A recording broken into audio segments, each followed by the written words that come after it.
Ladies and gentlemen, welcome to another season of Calvert Hall Baseball. Today's varsity baseball matchup is between Riverdale Baptist and the Calvert Hall Cardinals, led on the mound today by the sophomore Grayson Ryan. My name is Caleb Stein, and I'm joined up in the booth by Peter Kelly. He'll join us here in a moment.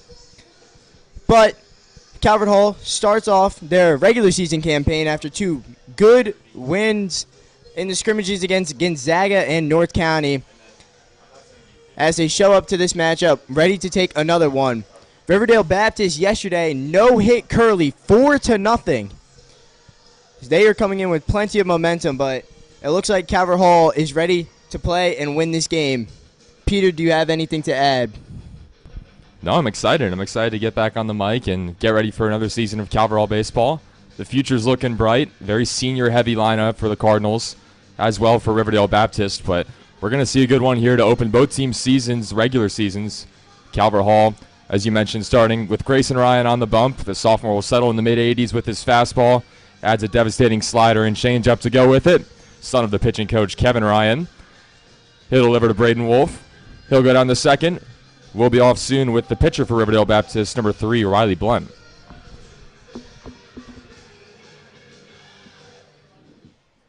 And Grayson Ryan starts off the season not normally the number one starter, but needing to step up as there are plenty of games this week needing to be played for Calvert Hall. Efficiency will be key for Ryan. Pitch count needs to stay low. He needs to be able to find his zone quickly as the ball trickles its way into the Riverdale Baptist dugout. Ryan is set. And the one called for a strike.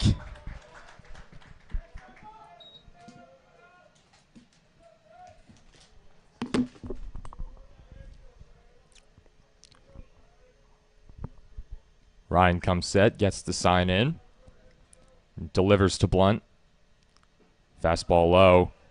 Count goes to 1-1. Riverdale Baptist leadoff hitter Riley Blunt will also be their starting pitcher, committed to Dillard University. Quite a few Dillard commits on this Crusader roster. Starts with the 1-2 punch of Riley Blunt in the one hole. Jaden Johnson on deck, number 1, also committed to Dillard, their center fielder. Dixon Monk, the best player in this lineup. The third baseman will bat third, going to Georgetown next fall. Evan Sherrard, the junior catcher, slots into the cleanup spot. Vaughn Jefferson is in right field, committed to Northeastern Ohio.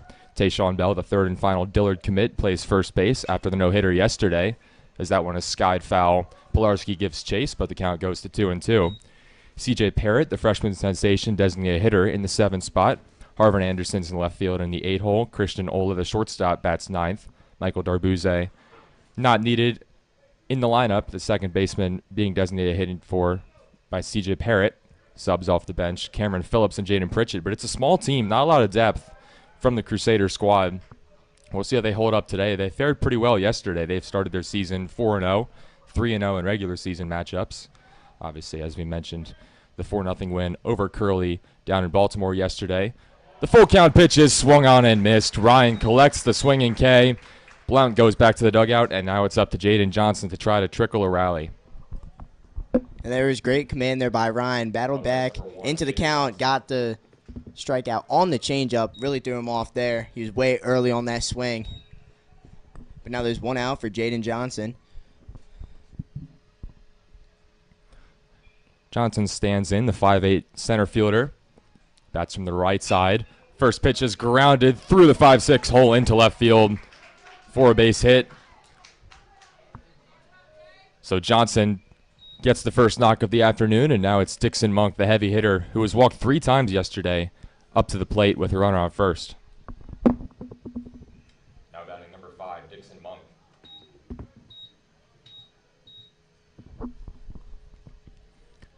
So Monk steps in, 6'1", 200, third baseman. First pitch slider is outside for a ball. 1-0 to Monk. Monk, the highly touted recruit, committed to Georgetown to play his collegiate baseball, played in the Big 26 Classic, which is the annual Maryland versus Pennsylvania showdown in which Thomas Pilarski and Caden Barmer from Calvert Hall took part this past year, actually both on Dixon Monk's team, which would be the Maryland team. Unfortunately, they ended up losing the 3-game series to Pennsylvania by a score of 2-1. but a good weekend of baseball there. Ryan throws over multiple times, and Johnson dives back in both times safely.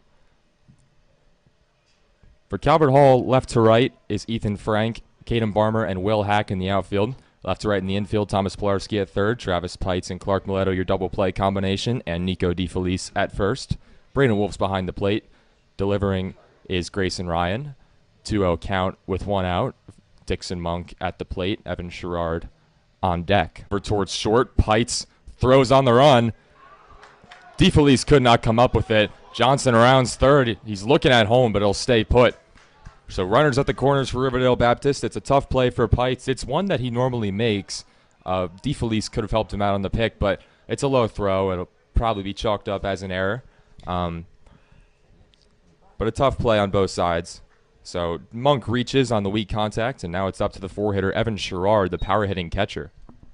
There's a great save there by Ryan, chasing it down into the fence of the dugout. Had he not made that play, Johnson would have scored easily because Wolf had to cover home just in case Johnson did go. So good heads-up play by Ryan to save the ball after DeFelice lost it. So now Sherrard up to the plate. Squares to bunt, could not get it down, and Wolf tried to fire back. Maybe they had a safety on. But Monk slides in safely, takes second. So now two runners in scoring position for Sherrard. The junior catcher uncommitted, but certainly has potential to play at the next level.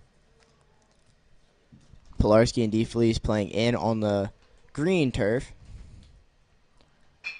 That one line right back up the middle off the glove of Ryan. Johnson will come home and score the game's opening run. They get the out at first, and DeFelice spiked it into the ground, Gronkowski style. 1-0 Riverdale Baptist on the RBI single. Hit much harder than the result. Sherrard has no hit to show for it, but he gets an RBI, and the Crusaders lead 1-0.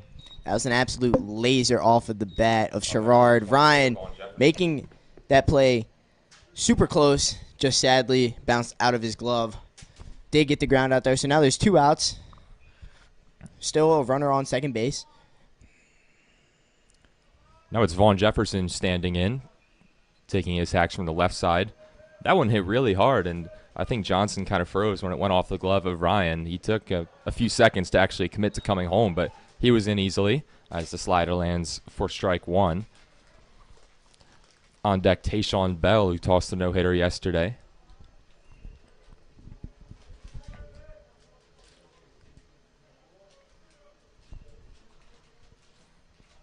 Ryan delivers. Fastball gets the outside corner for strike two.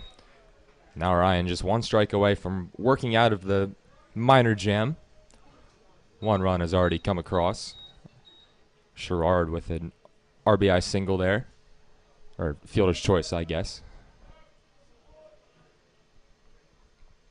Ryan cut on and missed. So 2 Ks in the frame for Grayson Ryan, but one run on the board for Riverdale Baptist as we'll head to the middle of first. 1-0 Crusaders.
And we're back. Leading off for the Cardinals is the right fielder, number 7, Will Hack.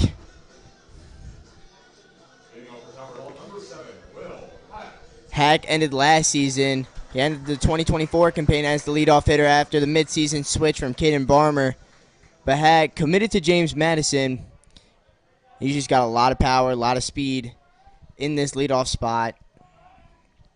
Exactly what you want for the Cardinals to start off your season. First pitch from Riley Blunt is skied out towards right field. It's hooking foul. The catch will not be made down the right field line by Vaughn Jefferson, who gave a sliding attempt, but to no avail. So it's a high arcing strike for Will Hack. Going to 1-0 hole. As mentioned, this lineup very senior heavy for Calvert Hall. The top 4 hitters, all seniors. Then Ethan Franca Jr. Then back to 4 seniors. Grayson Ryan, the sophomore, on the mound. But Cardinals certainly senior heavy in the bullpen as well. This Cardinal team is returning 23 starters as the 0-1's called for a strike on the outside corner. But anytime you return at least 50% of your team, you're going to have some good foul tip, cut on and missed to trickle out of the glove of Sherrard, but okay, so Hack is going to stay in. He didn't catch it, Sherrard did. So it's a foul ball, 0-2. Stays the count. Sherrard just could not hold on for the strikeout. Well, now they're going to talk it over. It seemed like from up here, Sherrard just kind of bobbled it. Never really had possession. But obviously a big call early in this game, so they're going to take a few seconds to make sure they get it absolutely right. Riley Blunt toes the rubber for Riverdale Baptist. Make an argument that he's the ace of this team. The 5'11 pitcher will sit in the low 80s with his fastball, complement it with a slider and a changeup.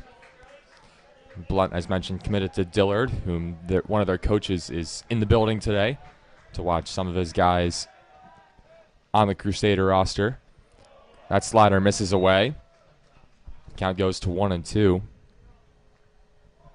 Hack looking to back up his all-conference honors last year. He was really the anchor of this lineup, whether it was the 3-hole, the 1-hole. That one popped up. Sherrard trying to get under it, and it actually hits the pitcher Blunt right off of his glove, and he could not hold on. So Hack gets a lucky break. He has 2 foul balls that could have been caught, or really tricky plays. So no surprise that they weren't caught, but he's gotten bailed out twice, and he's going to try to do some damage here in a 1-2 count.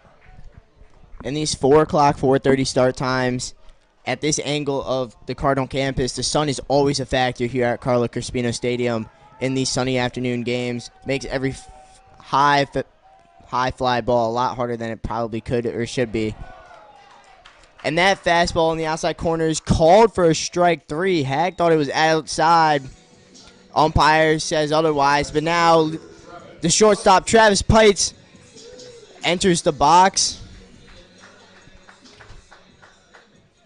You guys sound fine to me, so I don't know what that was. And that slider's outside for ball 1. Yeah, that pitch close right there, right on the black.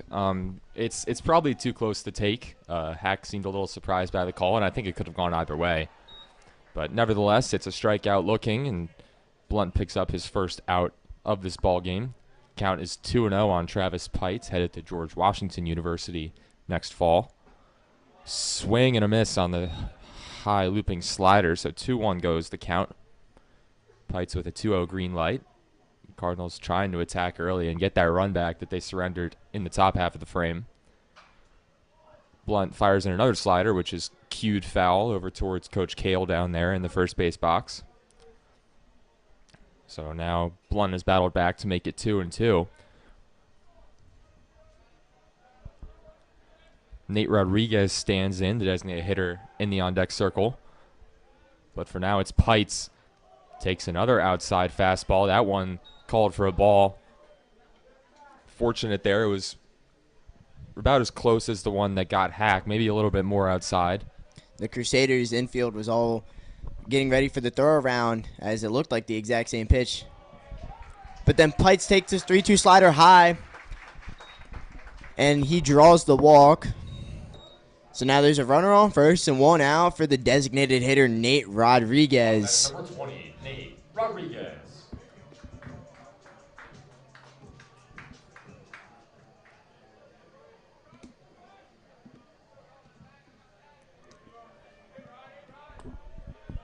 So Rodriguez will stand in with the runner on first in Pites. Blunt comes home, and that pitch is grounded foul. Rodriguez out in front over towards Coach Koski. 0-1 the count with one out. Nate Rodriguez also coming off an all-conference year. Dubbed the MIAA Shohei by several pundits. He was a star two-way player for Calvert Hall last year, their ace on the mound, and their mainstay in the three-hole. Batted over 300 on the year, added a couple bombs. Pitched his way to those all-conference honors. But he starts his pitching year on the injured list as he hurt himself over the winter. He's good for hitting, but we won't see Rodriguez on the mound for a little bit as he fouls off that pitch into the picnic table area. Count goes to 0-2 on Nate Rodriguez.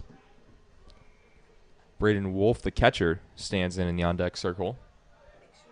Rodriguez, at the very least, trying to move Pites, the runner, over. Pitch in from Blunt, misses high. So count goes to 1-2.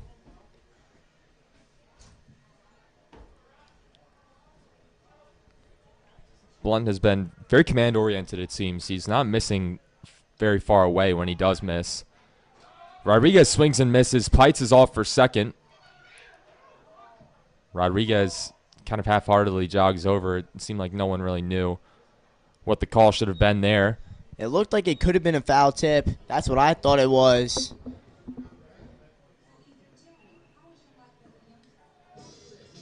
But they're saying Rodriguez did not tip the ball at all, so that will be a Blunt's second strikeout of the even day. But Pites takes second rather easily.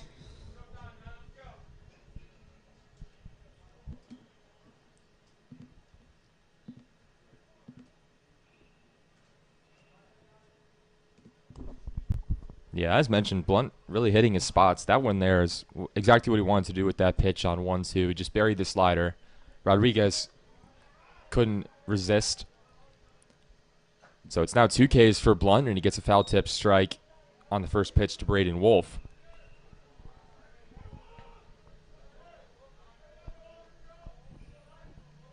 Wolf stands in, the senior catcher committed to Catholic University of America.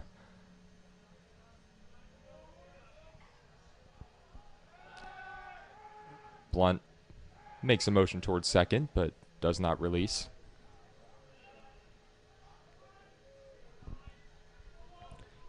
Pites with the big lead. Held on by Darbuze. That one fouled back straight into the screen. Now 0-2.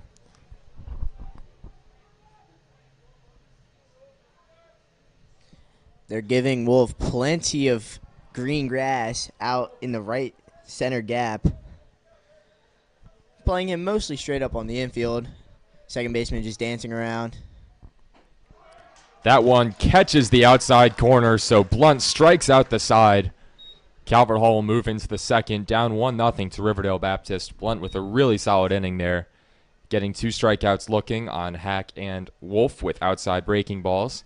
Ryan back out for his second inning of work. Will step aside after 1. Crusaders 1, Calvert Hall 0.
Back for the top of the second.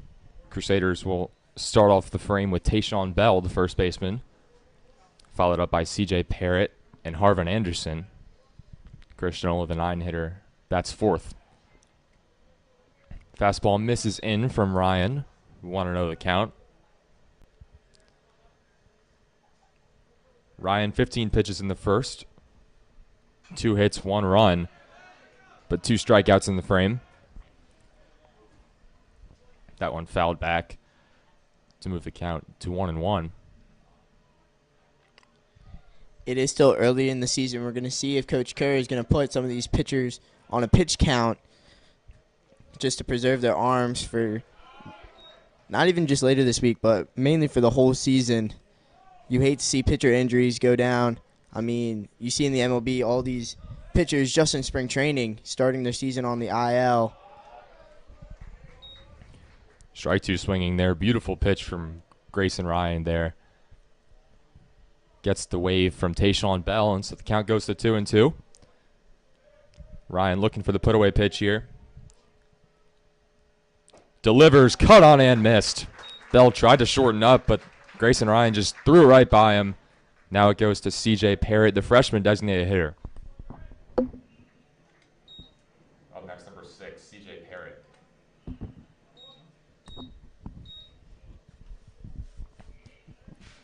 Parrott stands in now. Ryan, little hesitation in that windup. He's working it in this year, and he beautifully hooks a slider right over the heart of the plate for a called strike. Parrott ranked and recognized in the state in the class of 2028, ranked in the top 10 for freshmen by Prep Baseball.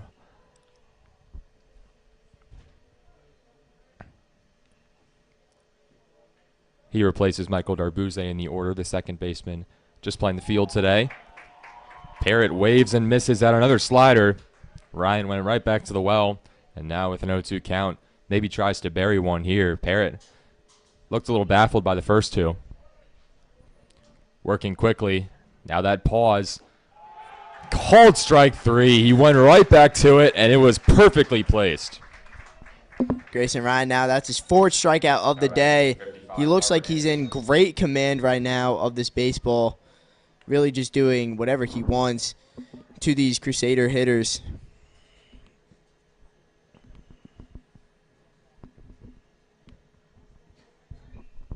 So now Anderson steps in, the left fielder. Lines one, and a leaping catch made by DeFelice over at the hot corner. So a great play ends the inning for Calvert Hall. Ryan moving very efficiently, just 9 pitches in the frame. Down to the bottom of the second, Cardinals trailing by 1, looking to tie it up.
We welcome back. It's the bottom of the second inning. Leading off for the Cardinals, the junior left fielder, Ethan Frank, ranked as one of the top uncommitted junior prospects in Maryland.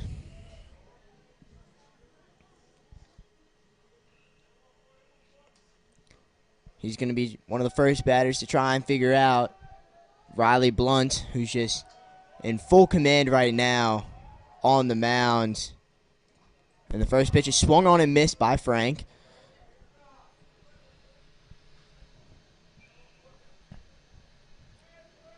Blunt wasting no time here. 3 strikeouts in the first, but Cardinal hitters were able to work some counts. Pites had the walk on a full count. So 20 pitches after 1 for Riley Blunt. So hopefully the Cardinals can get him out of the game, get to the bullpen. We saw yesterday Curley unable to do that. That's part of the reason why they went down 4-0 to the Crusaders. That one fouled back by Frank, and so the count goes to 0-2. Frank, the lone non-senior in the starting lineup. Blunt with a little hesitation of his own, and that one is ripped foul off the bathrooms over there. Frank way late on that one. Just got the barrel to it, but fired it right into the concession stand area. 0-2 still the count. Pilarski stands in on deck, the third baseman. Blunt set. Now comes home. Fouled away. Over towards the parking lot. Looks like it got a windshield over there. Did not sound good, and the crowd oohing and eyeing at that one. Hit the front hood of the car. First one we've seen all season. There were a couple of close calls in the scrimmages against Gonzaga, and especially North County. My car almost got hit.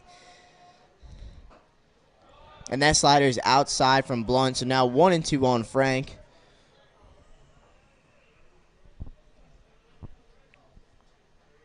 Frank just trying to battle back here, protect the plate. All you can do as a hitter when you're down 0-2.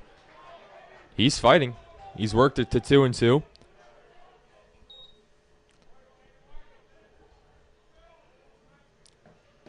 One thing you don't want to do here as a hitter is go down chasing a pitch in the dirt after you do that hard work to get back in the at-bat. That one's skied out towards right. It'll be hauled in out there. Vaughn Jefferson making the play. That'll bring up Pilarski after Frank is retired. Pilarski, the senior third baseman, Next, number 22, stepping up to the plate with 1 out.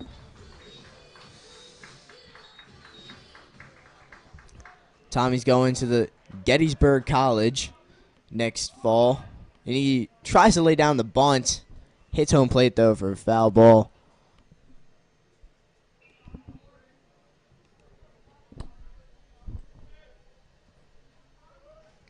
Yeah, Pilarski, really notorious on this team. He was the one that Coach Kerr returned to whenever he needed a bunt to get down last year.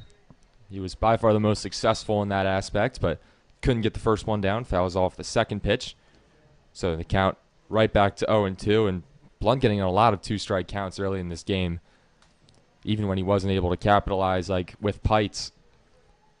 He still has 3 strikeouts, including the fly out there by Frank, in which Frank had to battle from 2 strikes like Pilarski has to do here. Fouls another one back. So the pitch count going up at least for Riley Blunt. Pilarski, though, he's got a short swing. He's a good contact hitter. 2 strikes shouldn't be a problem of trying to get the ball in play at least. But you definitely don't want to go down swinging on a pitch way outside of the zone or down in the dirt. Give the pitcher some more confidence. You try, as the hitter, you try and make the pitch count go as high as possible. And that curveball almost clips him. Pilarski was not going to move out of the way of that pitch. But now the count is 1-2.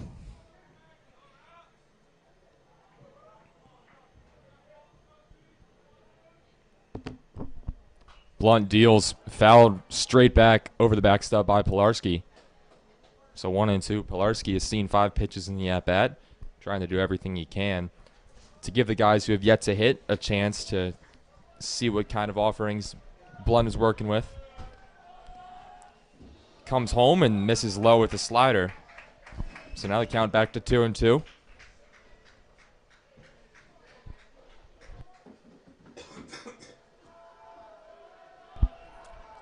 Blunt comes home again. Misses up and away. Good spot there from Riley Blunt. Just missed a little high and just missed a little away.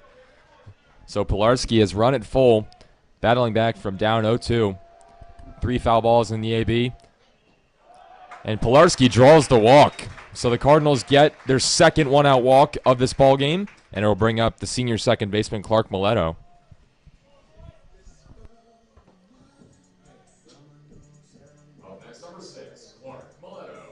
Clark Mileto stands up, most likely with a hit and run or a run and hit situation on for the Cardinals. Pilarski's not the fastest guy, but he's a smart base runner. As Blunt steps off.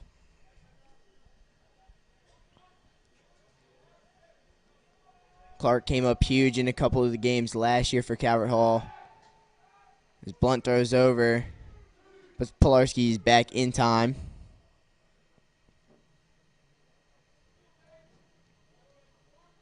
So Blunt quick pitches him, and that fastball on the outside corner is called for a strike.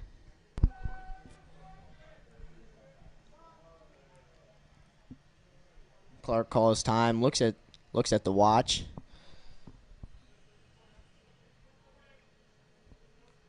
Mileto, the left-handed hitting second baseman, stands in with a count of 0-1, and for the third time, Blunt chucks over to first base, looking Pilarski's way. Now he comes home and Pilarski's off. It's a pitch out. Sherrard with a good throw, but it can't be hauled in by the shortstop. Pilarski thought about heading the third, but he'll stay put. So he swipes second, the second stolen base of the afternoon for Calvert Hall. The shortstop, Ola, just couldn't come up with the throw. Pretty good throw from Sherrard. Had some zip on it, so it would have gotten there in time if Ola could have come up with it and gotten a tag down, but a little bit offline there. So now 1-1 after the pitch out.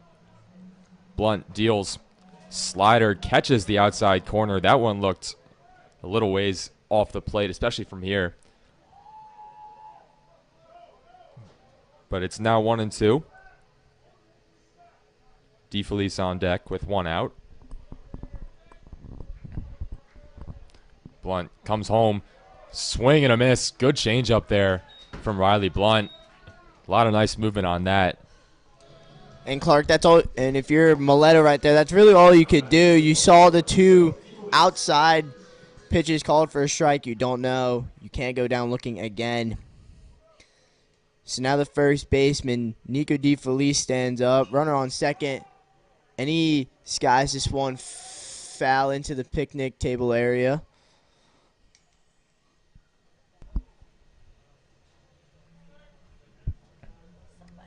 Now no balls and one strike. Blunt peppering the zone with first pitch strikes too, and not really delivering anything that the Cardinals aren't right on, but a lot of foul balls on the first pitch. That's how Blunt's getting the 2 strikes, particularly in this inning, is with the Cardinals fouling a lot of balls back. So it's an aggressive approach, not really waiting for their pitch, but something about the way the ball is moving out of Blunt's hand, the Cardinals just can't square up. That one fouled back, so it goes to 0-2, and it's the story of this inning. 2 quick foul balls to get to 2 strikes, and now the hitter has to battle back out of a hole. The good news is Blunt already at 42 pitches, but the bad news is 28 of them have been strikes and 4 strikeouts on the day for Blunt. That one popped up foul. 3 pitches, 3 foul balls in the at-bat for Nico DeFelice. As a hitter, you never want to leave a runner in scoring position with 2 outs to end the inning. You want to try and make sure they can score, tack on some runs, but the Cardinals have... DeFelice wears it off the numbers. That slider never got around. And so now it brings up the 9-hitter, Caden Barmer, with 2 runners on to try to get a run across and tie us up at 1. Caden Barmer in the 9-hole. In the middle of last season, Barmer was struggling a little bit, so we moved him down in the lineup. But it seemed to have worked well for the Cardinals offense, gave them a little spark at the end of the order. So that's where he starts this season. But he rolls that ground ball to first. Easy play to end the inning. So the Cardinals leave 2 on the bases.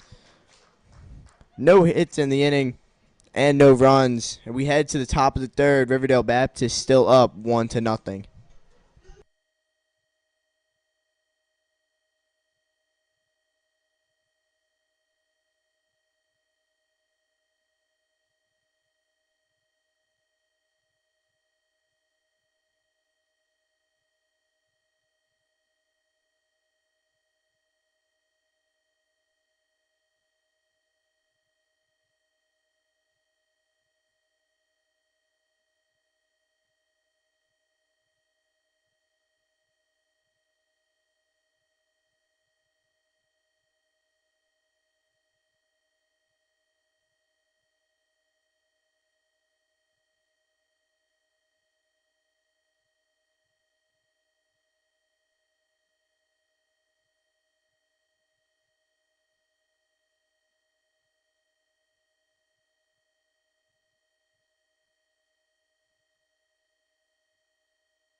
Nine 1-2 for the Crusaders due up in the top of the third. The shortstop, Christian Ola.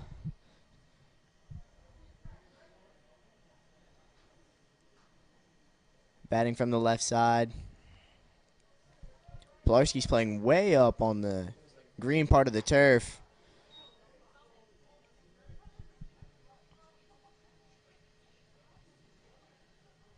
But Ryan's fastball way up and out. So the 1-0 just missed a little bit high. Ryan would love to replicate his last inning. Only 9 pitches out there, 2 of which were balls. But now he's already got 3 in this at bat to Ola.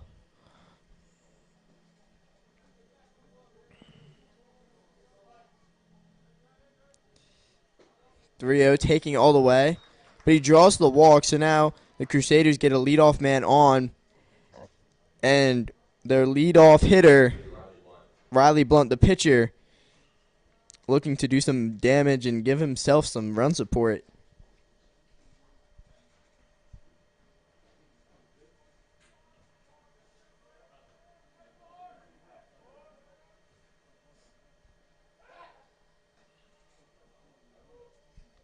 Ryan with a quick move over to first, but Ola back in time.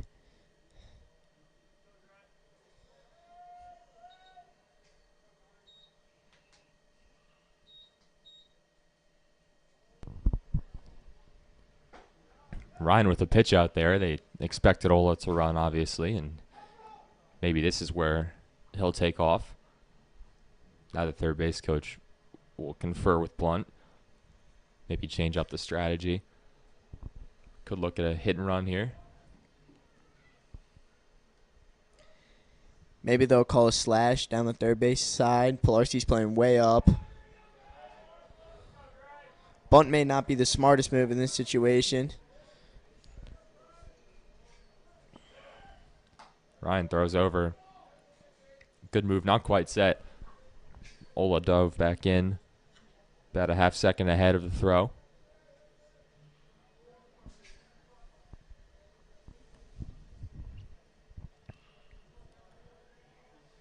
Ryan comes home. That pitch is laced back up the middle. Ola's going to go first to third. Barmer just hits the cutoff, gets it back into second, but that one ripped by Riley Blunt. Little two-way action from the starting pitcher. Now it brings up Jaden Johnson, the center fielder, with runners at the corners and no outs to try to extend this lead.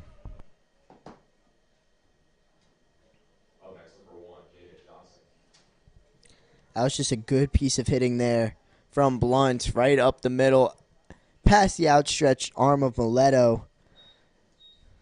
But now the Crusaders are in good scoring position.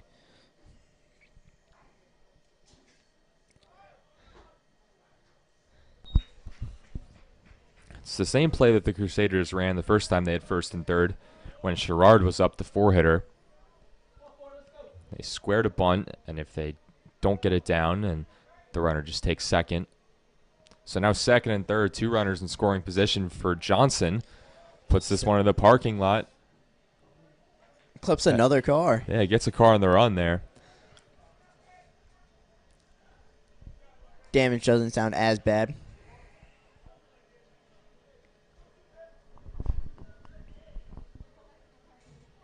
But Johnson, when he steps out towards the third base side, he's looking to pull everything.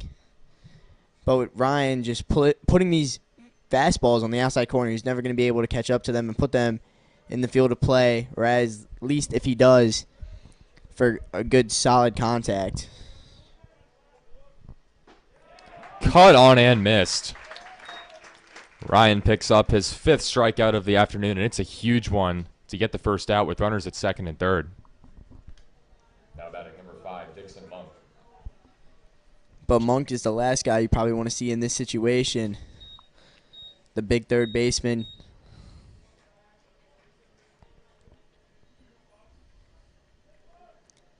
Monk stands in. That one gets by the catcher, Wolf. He's going to have a play here, flips it to Ryan, but the run will score. Ola slides under the tag, and so now it'll be 2-0 Crusaders. With the right bounce there, a flip that's more on the line from Wolf. They have a chance, but Braden Wolf just put a little too much air under it, and so Ola was able to slide in easily. Now we're going to get a courtesy runner for the pitcher. So it'll be one out, runner on third. Cameron Phillips comes on to run for Riley Blunt. Monk may just be looking to elevate the ball here. Try to get a sac fly to get the third run. The infield is playing in. That one misses way outside, so 2 balls, no strikes, and neither pitch was particularly close. Wolf did good to just get in front of that one and grab it before it got to the backstop again. On that last play, it was a very uncharacteristic throw from Wolf. It looked like he was just rushing. Ryan delivers, called strike on the outside corner. 2-0 slider is the first tack in the at-bat. Evan Sherrard, the cleanup hitter, on deck. But it's Monk trying to do some damage here. And he barrels this one out towards center, sends Barmer back, tracks it down in the gap right in front of the 380 sign. Phillips didn't tag up right away, so he will score a little bit after he could have. Super awkward slide from Phillips. But he wouldn't be able to tell if Barmer was able to catch that ball. But Barmer with the speed out in center field, able to track that down. Had he gotten in, it might have been a little bit of a closer play at the plate, but I don't think so. With the ball hit that far, it's really hard to get tag out the runner. So a very loud out from Dixon Monk. It plates the third run of the afternoon. Now the Crusaders have a 3-0 lead to work with. Riley Blunt with some insurance. But that's a great play by Caden Barmer, too, because that one is just absolutely smoked. Barmer has to range back towards his left, right up against the wall. He knew where it was the whole time. Tracked it down, ran right under it, made the tough play. Monk could be standing on third right now if that play is not made. But instead, it's 2 outs and the base is empty. for Evan Sherrard, who barreled one right back up the middle off the glove of Grayson Ryan for an RBI fielder's choice. Ryan misses away. But the Crusaders 3 runs, as they did yesterday against Curley, just a bunch of small ball. The sac fly, the pass ball, hit and run situations to advance runners. It's a winning formula for them, especially when they have good pitchers on the mound who can shut out the other team's hitters. But Grayson Ryan just needs to keep delivering his pitches, keeps hitting his spots, and he'll be just fine. This is what Riverdale Baptist will do. They're not a team that's going to overpower you physically. They're not going to be crushing balls onto Joppa Road or anything like that. They're not going to shoot for the tennis courts. They're not going to be pumping low 90s on the mound, but they're going to do what they need to get runs across and to get outs in the field. And they played cleanly yesterday against Curley, and it's a team effort to get that no-hitter. Obviously, shutouts are hard to come by, especially against a solid team like Archbishop Curley. And here again today, it's only 2 innings in, but no runs on the board for Calvert Hall, 3 for Riverdale Baptist, and they're just doing their job. They needed a sac fly there from Monk, and he did his job. Phillips, the courtesy runner, doing his job there. So just a lot of guys doing their job, bought in. It's all you can ask for against the team. As Sherrard goes down looking there, so a big K there from Grayson Ryan. 3 in the books for Grayson, 6 strikeouts, but 3 runs all earned as we move to the bottom of the third. Blunt out for his 3rd frame of work.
As we start the home 3rd inning of work here, it's going to be 1, 2, 3, top of the order, leading off for the Cardinals. Will Hack's going to come up to the plate, trying to avenge his last at-bat. Strikeout looking is not what he had in mind. Granted, it was a pitch that looked like a ball, but it's the umpire's zone. You have to respect that. And that one does catch the outside corner. More on the plate this time.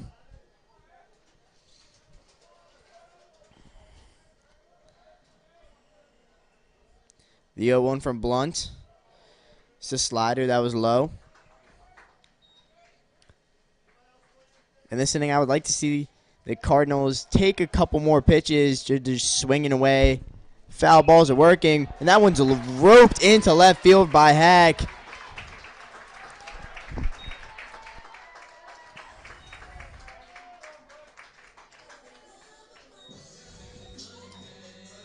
Excuse me, but great piece of hitting by Hack there. First real hit for the Cardinals all day, as the only base runners they've had are walks and hit by pitches. But now Travis Pites, the shortstop, steps up. His first at-bat ended in a walk. And they throw quickly over on Hack, who slides back just in time.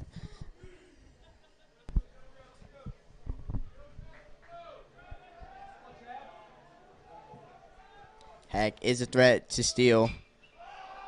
but Travis sends that sky high in foul territory. And the first baseman, Bell, makes the catch. But another quick out for the Cardinals, and Nate Rodriguez now steps up. With Heck still over on first base. One pitch out. Another throw over. This ball was blocked by Heck.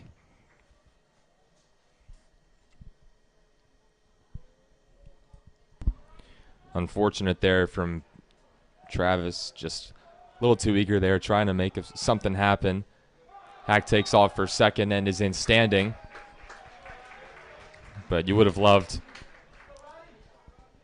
just anything there, just a ball on the ground that has a chance to get through. Move Hack ahead, so maybe he can swipe third and give Rodriguez a chance for a sac fly. But he's on second. Blunt misses up with the fastball. Count goes to 2-0.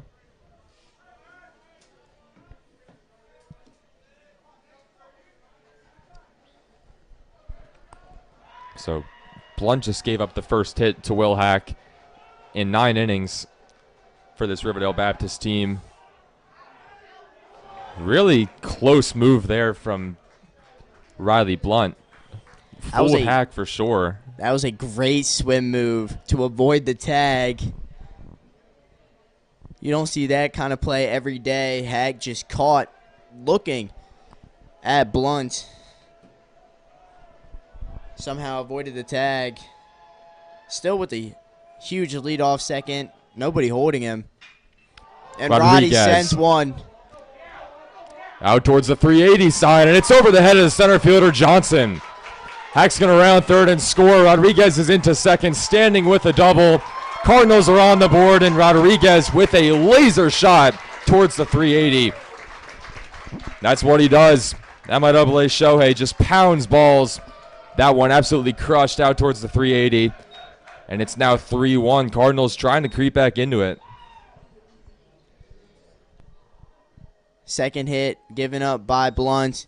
Both have been absolute laser beams off the bats of Hack and Rodriguez. But now the catcher, Braden Wolf, steps up to the plate. Still only one out in the inning. Runner on second. Wolf also has some good gap power. But now there's going to be a little pitching mound visit.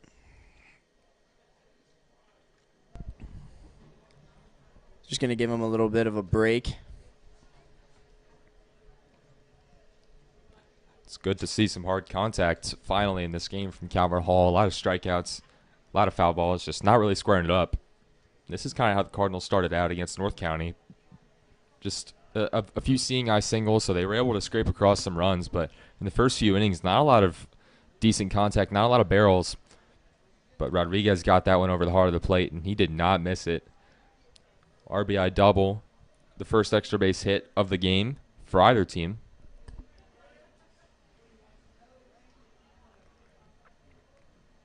So Blunt will stay on.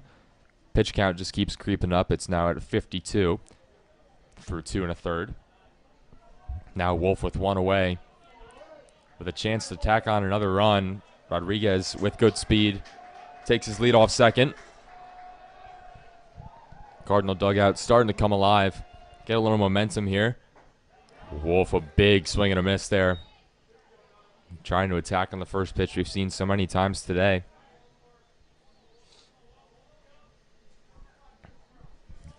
Ethan Frank is on deck. Blunt comes home, fouled into the parking lot. Off the roof of a car. 3-4-3. Just unfortunate what we're seeing out there. It looks like it'll just be a dent. Dodging a window. It's murder out there in the parking lot. 0-2. Ball gets away from the catcher, Sherrard. Rodriguez is going to trot over to third. So now a fly ball deep enough will do it. Wolf's approach may change a little bit here, but 2 strikes. Just got to get the bat to the ball at the end of the day, but maybe just trying to put it in the air now. We saw Dixon Monk get a big sac fly to get the Riverdale Baptist's most recent run. And the infield is playing back on Wolf, at least for now, it seems, with 2 strikes. So possibly anything on the ground, too, can score that run. They're not really worried about their lead right now. 2-2. Just 1 out. Rodriguez creeps off third. The pitch. Called strike 3. Blunt has not been missing that outside corner with that slider. It's the 3rd looking strike on that pitch. Now it sends up Ethan Frank with 2 outs to try to get another run. Those pitches are just too close to take. I mean, as the catcher, too, you see that the umpire's calling that for Ryan. You should know that's been called all day.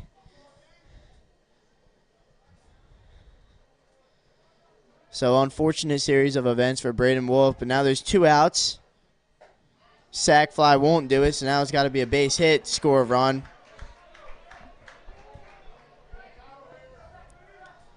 Blunt keeps hitting these corners.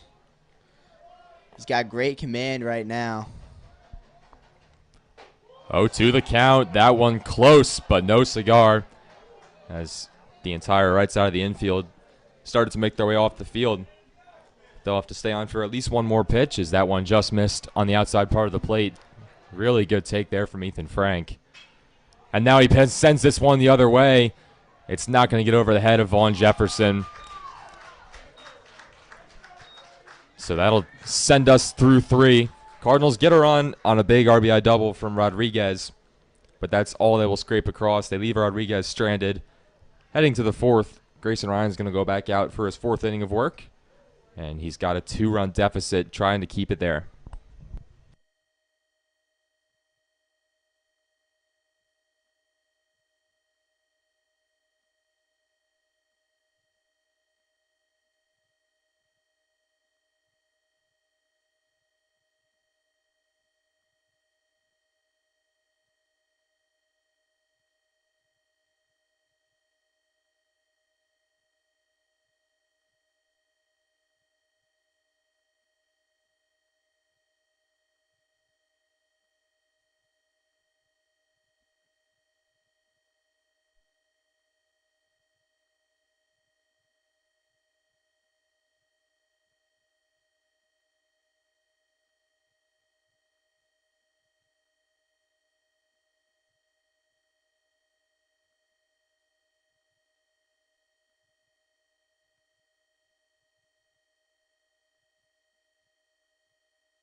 Fifth hole hitter, the right fielder, Vaughn Jefferson, is going to lead off the top of the 4th for the Crusaders. The first pitch from Ryan, fastball called a strike. Ryan's been fairly efficient in this game, pitch count wise. And he stops the ball behind his back, and he makes a throw over, and DeFelice just misses it. Not 100% sure what happened there. Looked like a routine play to cover at first. DeFelice just misses it. So that's going to count as an error again on the Cardinals. Their 2nd of the day, but now runner on first, no outs.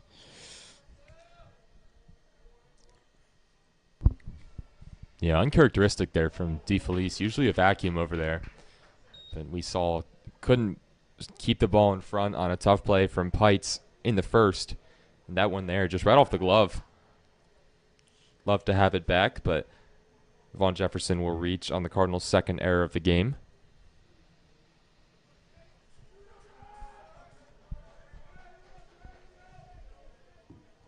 So now with no outs and a runner on, Tayshawn Bell is going to step to the plate, the first baseman batting from the right side. One of three on this roster committed to Dillard. Wolf lunges to his right to keep that in front. 1-1 the count.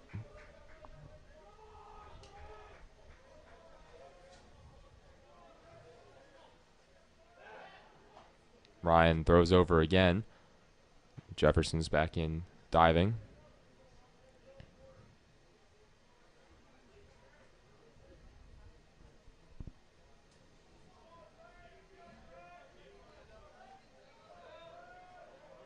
One the count. Ryan comes home with it. Popped up. DeFelice gives chase, battling the shadows off the roof of the Riverdale Baptist dugout. So now 2 strikes on the hitter. Ryan looking for a put-away pitch. He's got 6 strikeouts in 3 innings.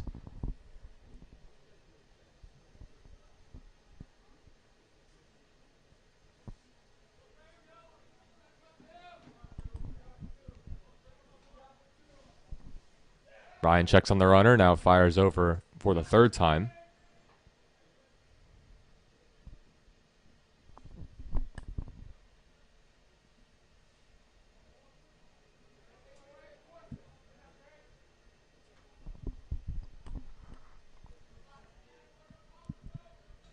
Bell calls time.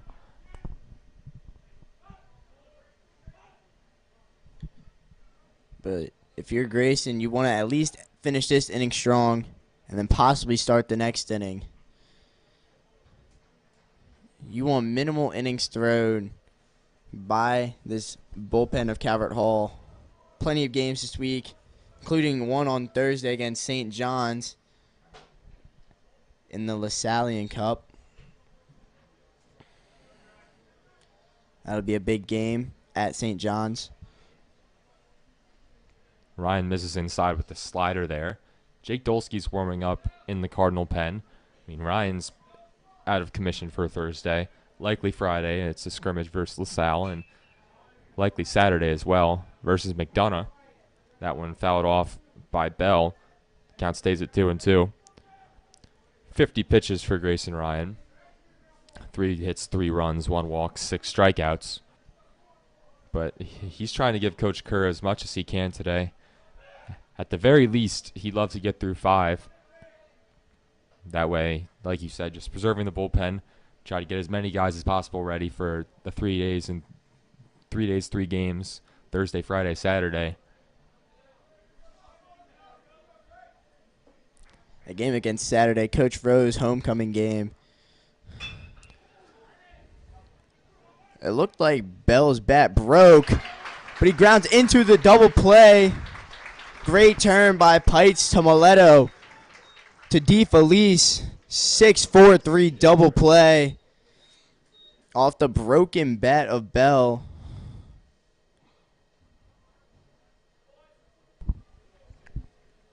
Cardinals rebound nicely from the error on the first batter to get a tailor-made 6-4-3 double play there. I think a sensor popped off the bell of Tayshawn Bell, the bat of Tayshawn Bell there. But just an effortless turn, it seemed, from Calvert Hall. Slider hooks over the outside corner for a strike. If Parrott can reach, it'll be Harvin Anderson. Parrott struck out his first time up. Getting down towards the bottom of the order, and Parrott waves at another slider. Parrott's first time up. Saw 3 straight sliders, took the first one for a strike, swung badly at the second one and missed. We've seen an exact mirror in his second at-bat. 5 pitches seen by Parrott, 5 sliders. Ryan looking to go perfect 6 for 6 and get out of the inning. Here's the pitch. Slider, called strike 3. Parrott just did not know what to do with it. Ryan picks up his 7th strikeout of the afternoon through a clean 4 innings. Keeps that lead where it is for Riverdale Baptist. Cardinals will head to the bottom of the frame, looking for a little more.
Riley Blunt still out there looking to complete 4 innings of work at least in this game, but his first batter he's going to face is Thomas Polarski.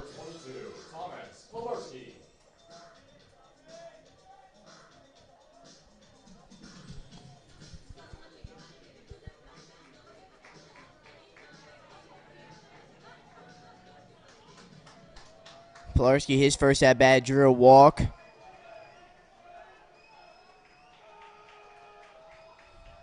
And Blunt's first pitch, taken high for another ball.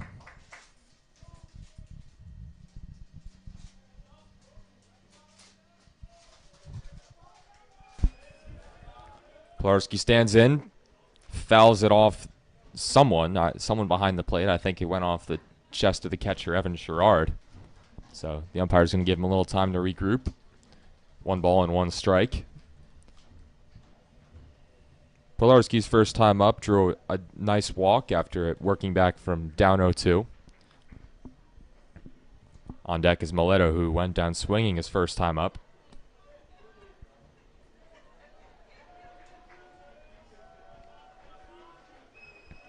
Blunt comes home. Polarski fouls it into the screen. 1-2. That's pitch number 64 for Riley Blunt. 42 strikes. So very efficient for him. He's settled it down a little bit after a 20-pitch first. Polarski goes down there on the slider. Strikeout number 6 for Riley Blunt.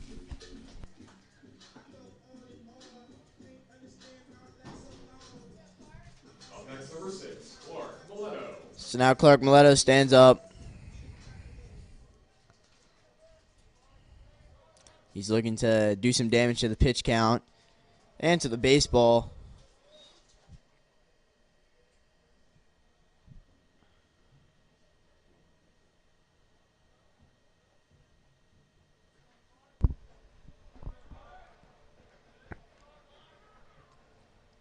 Mileto takes ball 2.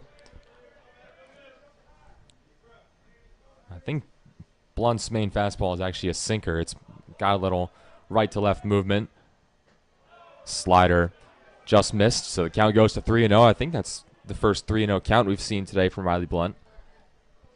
Maybe from either pitcher. He's been very commanding today from both starters. Blunt works quickly. Misses away, so a 4-pitch walk. Mileto starting things off with a 1-out walk. Now DeFelice steps to the plate. And if you're thinking that was his 70th pitch, he might be a little bit tired now. Blunt looks a little fatigued out on the mound right now. Now he has to face the first baseman, DeFelice, who's made some great plays and some uncharacteristic plays over at first. His first at-bat, he saw a hit by pitch. DeFelice takes ball 1. 5 straight balls for Riley Blunt. Losing that control a little bit. Sidearm throw over to first. Mileto back in safely. Caden Barmer, the 9-hole hitter, on deck. Then it'll be back to the top of the order with Will Hack, who laced up a ball to left field for a single, and the Cardinals' first hit of the game, his last time up. That one ripped over towards third, bobbled.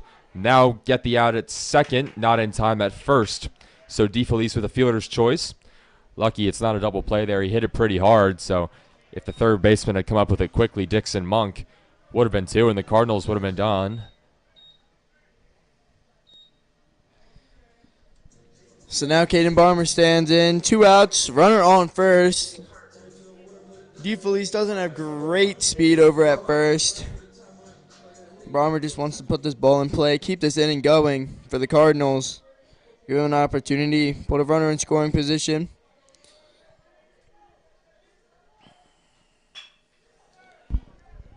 Nice backhand play made at second by Darbuze. Barmer's seen 2 pitches.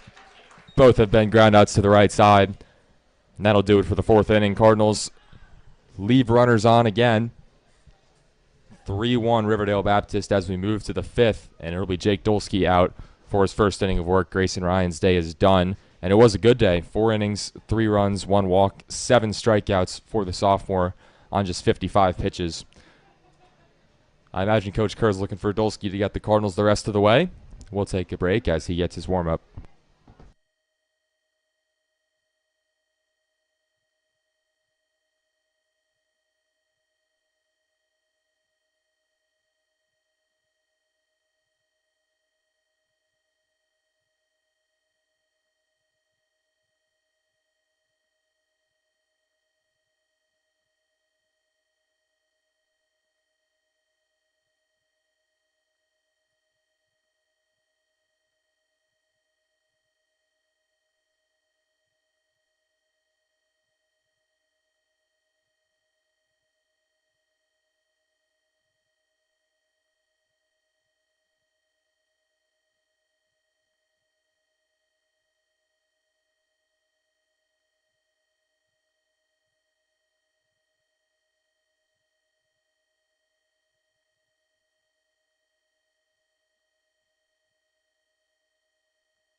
Eight, 9-1 batters for the Crusaders in this top of the 5th inning. 2 up.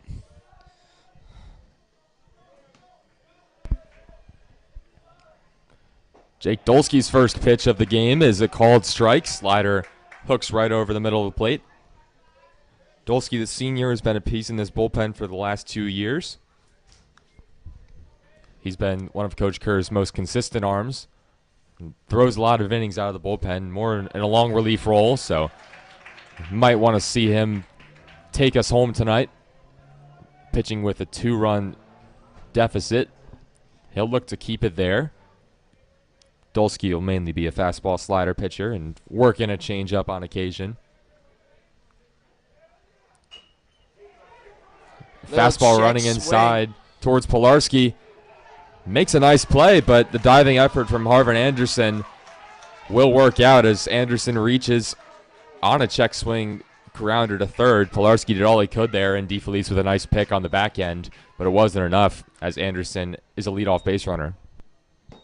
Really awkward swing by Anderson there. Just like a little emergency hag, but put the ball in play and then made a diving effort to beat out Pilarski's throw.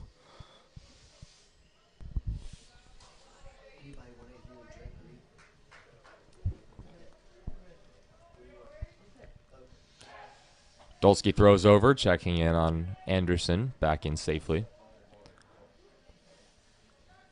Ola, the 9-hitter,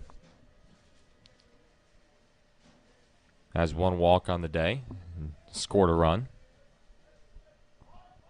Squares to bunt, now pulls back as the pitch misses up and out. So 1-0 count. Ola trying to turn over the lineup card and avoid a double play here. That's the big thing for the 9-hitter here.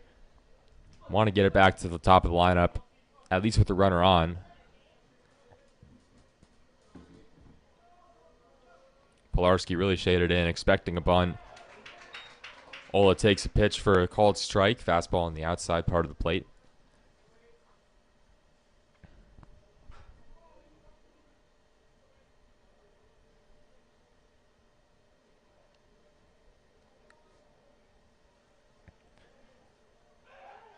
Dolsky fires over. A lot of pickoff attempts today from Cardinal pitching, and none of them have been that close.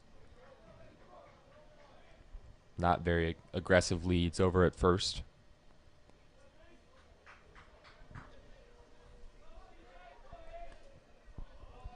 Showing bunt early.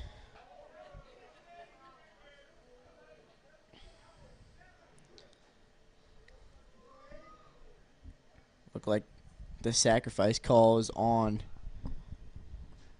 for Ola.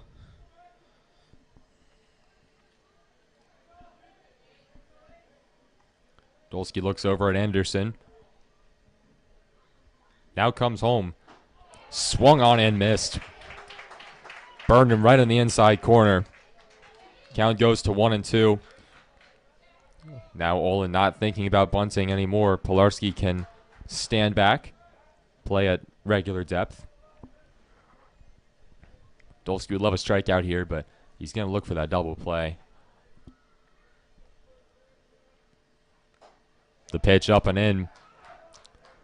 Count 2-2. On deck is Riley Blunt, the pitcher and the leadoff hitter. Blunt's 1 for 2 with a strikeout. The nice Second time up, ripped it right back up the middle. The nice thing about having pitchers that move a lot is they induce a lot of ground balls, just like that one. But Clark's only plays over at first base. Up next, number 3, Riley Blunt. Moved Clark a little too much to his right. Yeah, it was the right play there by Mileto. Just didn't want to force it over at second. Had a chance to get the runner there, but only that runner if he had made that play, and it was just much more risky. So he got the runner right in front of him, made the easy play over to first. So now the lineup is turned over for Riley Blunt with 1 out and a runner on second. Slider misses low.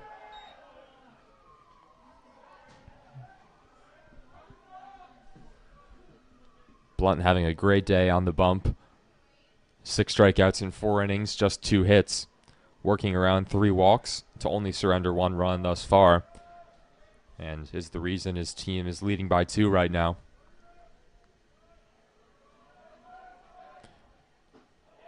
Dolsky fires a fastball over the outside corner for strike 1.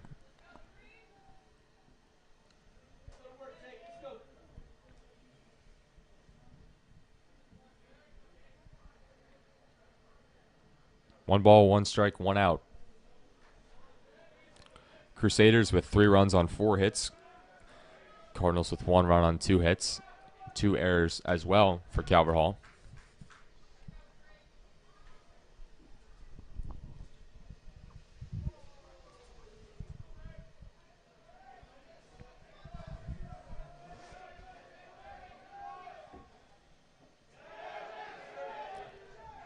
Blunt went around. So the count goes to 1-2. The Cardinal dugout all over that. Great pitch there by Dolsky. That slider just dove out of the zone.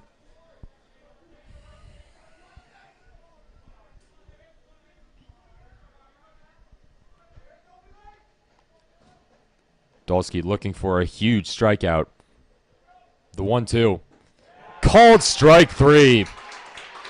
Perfect pitch. Just froze Blunt with the slider. And now there are 2 gone. Just have to work past Jaden Johnson to get out of the inning unscathed. Batting next, number 1, Jaden Johnson. Jaden Johnson was a strikeout victim last time up.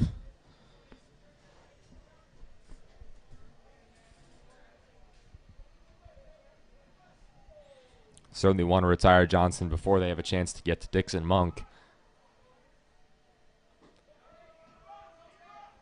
Johnson stepped out. I guess he had time called. The umpire kind of moved away too. There was no call made on the pitch, so I guess time was granted late. Count still 0-0.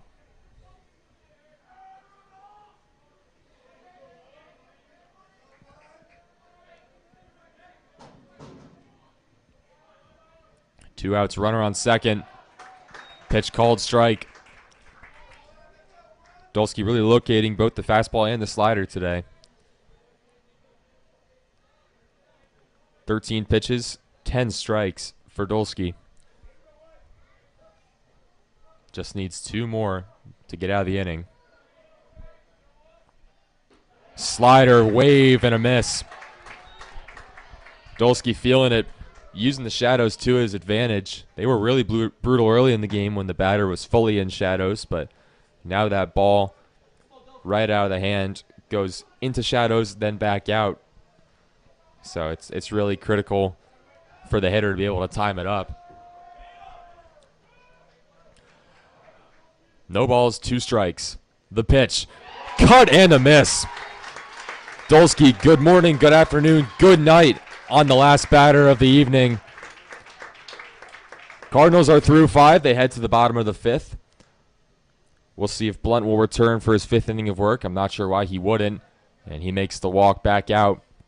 Cardinals looking for some offense, just 2 hits on the day. Trailing by 2. We'll see what they can do. Bottom of the 5th. Top of the order due up for the Cardinals as well. The time is now to score some runs.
The right fielder, Will Hack, now stepping up to the plate. His last at bat, he roped a single into left field.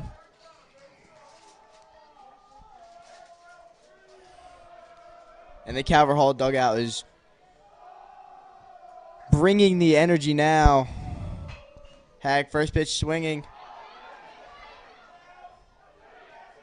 Hack dives in, and he's safe at first. The first baseman, Bell, does not agree. Riverdale Baptist head coach does not agree. It could have gone either way for sure. I thought Bell had a step on him, but the Cardinals get the call. Hack with the hustle play right there. Just gets in I mean, that's what you love from your D1 superstar, your leadoff hitter, just trying to make something happen. He knows his team needs some offense, and he just creates it. A weak tapper over to first was bobbled, and he saw his opportunity, and that's the effort that you're going to get from Will Hack. And it looked like the umpire was explaining to the head coach, who now looks like he's okay with the call. Hack, with his hand, reached to the front of the bag right before Bell stepped on the base. Sometimes diving does work, using that lengthy reach to get to the front of the bag right before the step. So now Travis is up. Now the shadows may be playing a part in that pickoff attempt over to first. First base solely in shadow, and the mound still hanging on in the sun. Pites with an opportunity here. Had a lot of strength this offseason. He was already a big-bodied shortstop, 6'4", pushing 200 now.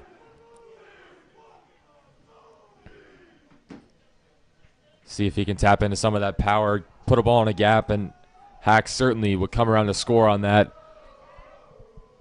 There's a lot of grass out in right center, but he puts this one on the ground. Double play, not turned, but they get the lead runner in Hack. Pites just tapped it weakly over to second. They got the first out, not the second, so it'll bring up Nate Rodriguez, who had a barrel last time, right in front of the 380 sign. Up next, number 20, Nate. Roddy looking to do some more damage. And Calvert Hall really needs it. Blunt's still working out there. The at-bats getting quicker for Calvert Hall. 2 quick at-bats. I think Hack only saw 1 pitch. Travis saw 2. Blunt at 74 pitches through 4 1/3.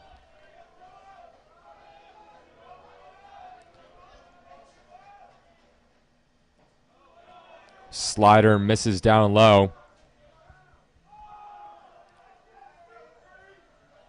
Count 2-0 on Rodriguez. I imagine he has a green light here, but don't want to be hasty here. No need to force anything, especially when you're working against a pitcher that's been as dominant as they have. Blunt delivers strike 1. Fastball right down the middle, so maybe there wasn't a green light. Now count goes to 2-1. Braden Wolf is due up. Peter, is it safe to say that we think Riverdale Baptist doesn't have a lot of bullpen relievers? Well, I think it's safe to say they don't have a lot of anyone on the bench. Pites swipes second, his second stolen base of the day. But this is a very small team. They came on 1 minibus, 16 players listed on the game changer. We've counted 12 is what we think we've got up here. So they've got certainly some arms. Tayshawn Bell, of course, will not pitch today after the no-hitter yesterday, but Vaughn Jefferson could come in out of right field. Grounded over to third for Dixon Monk. Looks Pites back and fires over, gets the out, retires Rodriguez. So with 2 outs, it'll be Braden Wolf trying to extend the inning. 0 for 2 with 2 strikeouts on the day for the 4-hitter.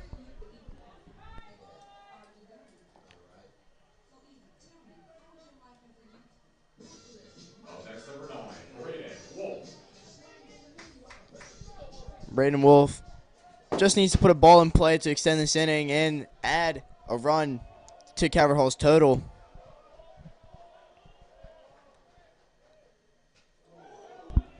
That one inside, and it got the jersey of Wolf.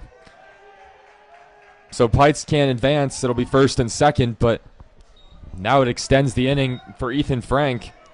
Frank coming up 0 for 2. Hard contact both times.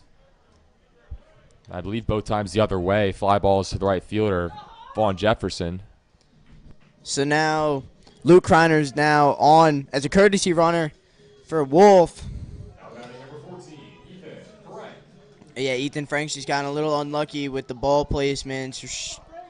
Not right to Jefferson, but Jefferson's got some range out there. And that pitch was called a strike on the pitch, not the swing. Frank didn't like it, so he pulled back. No balls, 1 strike. 2 runners on for Calvert Hall, who's stranded a few times today. And with only 7 more guaranteed outs, unless they can push it to extras, opportunities are starting to become limited. They got good speed on the bases right now. Well, you can't do that. You step off, you got to throw over, and there was no one covering first base. So now both runners will step up. So Frank has 2 men in scoring position. And Kreiner certainly capable of scoring from second on a single. Just a mental error right there. Team called for a pickoff move, but Bell was kind of unaware of what was going on.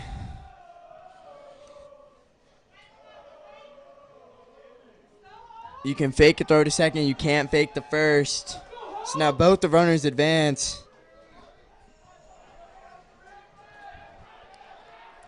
Blunt from the windup. Deals. Frank takes high for ball 2. So now a hitter's count for Ethan Frank. The lone junior in the lineup.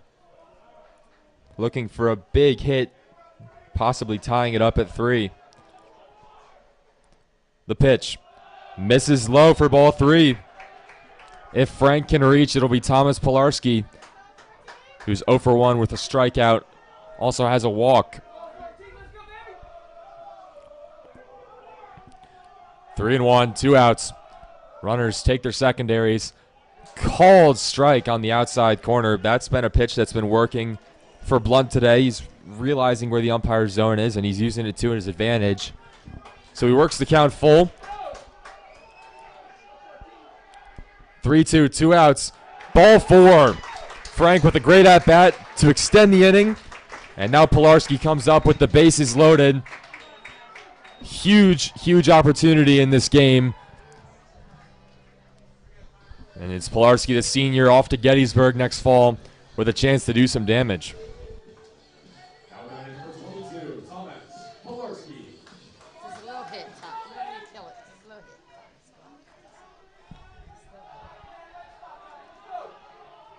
hit. Blunt comes home. Called strike. Pilarski just waiting for his pitch, I think. Early in the count, you can do that. That one lined back up the middle for a base hit. Kreiner's being sent around. Pilarski has tied it up. And now Frank calling a rundown. He is back in somehow in the second. So it could have ended the inning. Instead, it's alive. Pilarski with a huge hit. The senior comes through, tying us up at 3. Yeah, as you said, Pilarski just waiting for his pitch, and he got it. He laced it up the middle to score 2. Kreiner scored easily from second. Frank almost with the blunder on the base pass as well, but got back just in time. So now the inning is continued. Clark Mileto, known to deliver some big hits. First pitch a little bit out. And we're certainly coming towards the end of Blunt's stay on the mound. It's 89 pitches for him.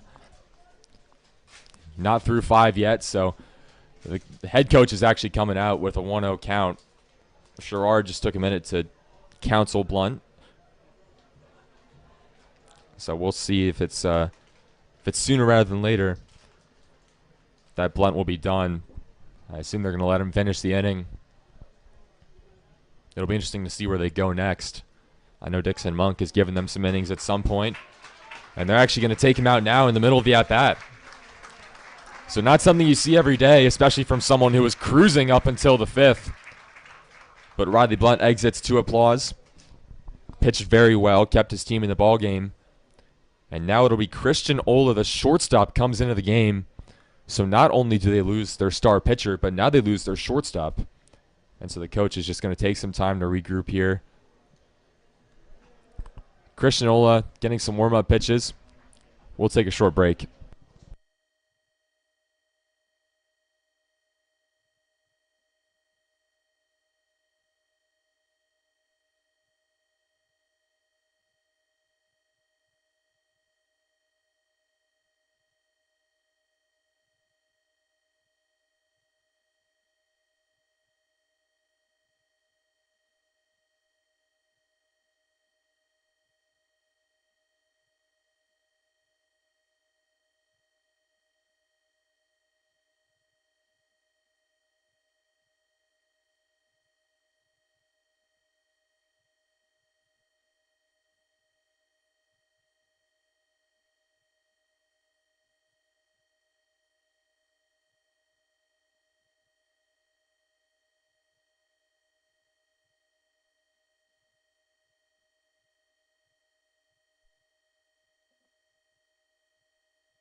Riley Blunt has moved to shortstop. So him and Ola just did a little switch in the middle of an at-bat. Well, I mean, we knew his time was coming, but in a 1-0 count to Clark Mileto, not something you see all the time.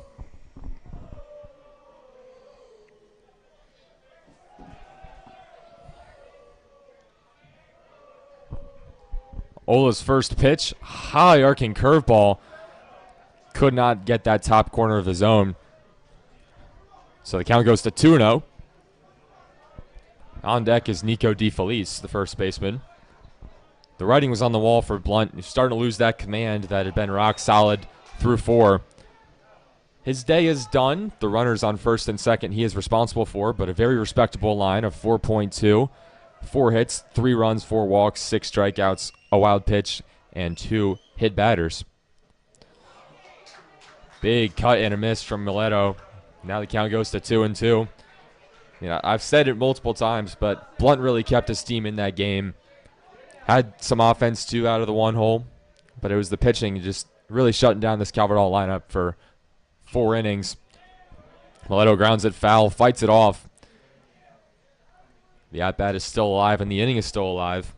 2 on the board already in the bottom of the 5th, with a chance to take the lead here.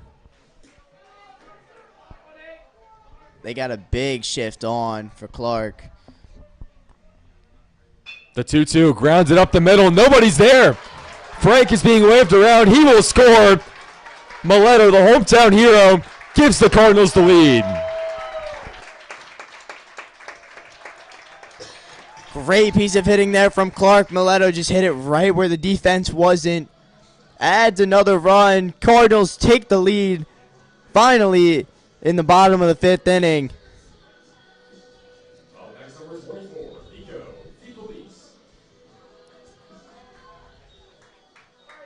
And this long 5th inning continues for Calvert Hall as DeFelice now steps up. Runners on the corners, 2 outs.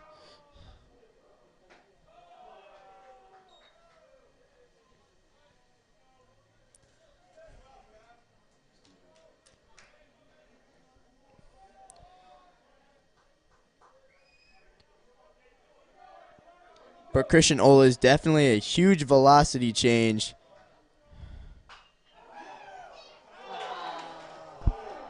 That one just foul.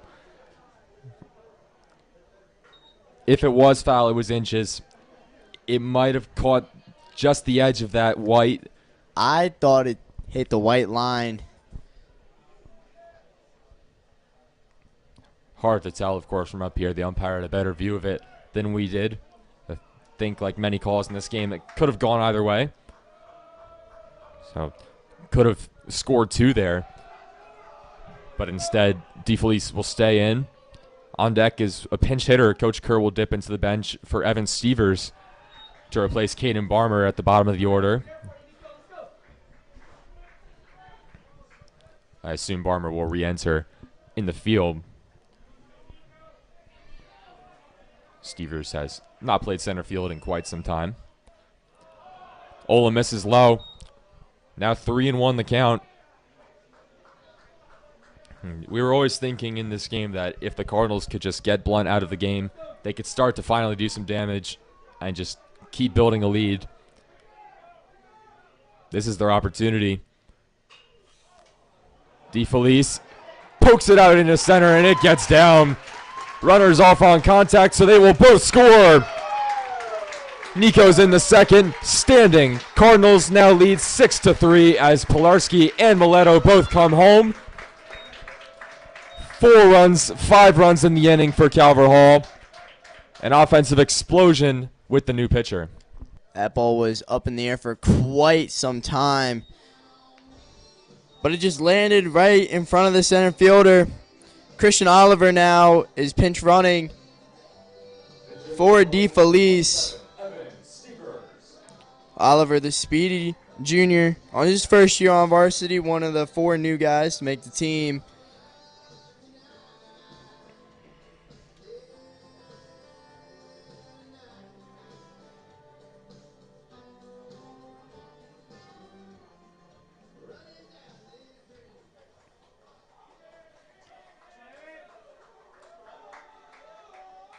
Now Evan Stevers batting in the place of Caden Barmer.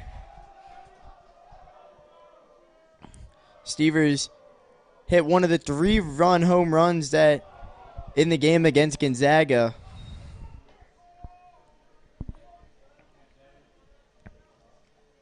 Stevers, first time on varsity as a senior, committed to Adrian College up in Michigan.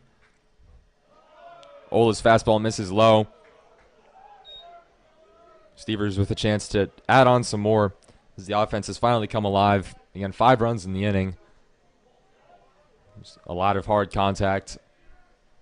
DeFelice with a big single. Mileto, Pilarski all with huge hits. That one crushed out towards left. Diving attempt. It's going to get to the wall. Stevers on his horse. Headed for second. Thinking about it. They're going to send him. Stevers has to get down in safely. The pinch hitter pays off. It's another run. It's 7-3. Stevers rips a triple down the left field line. Mileto around the score. And the Cardinals turn over the lineup card with a 6-run outburst.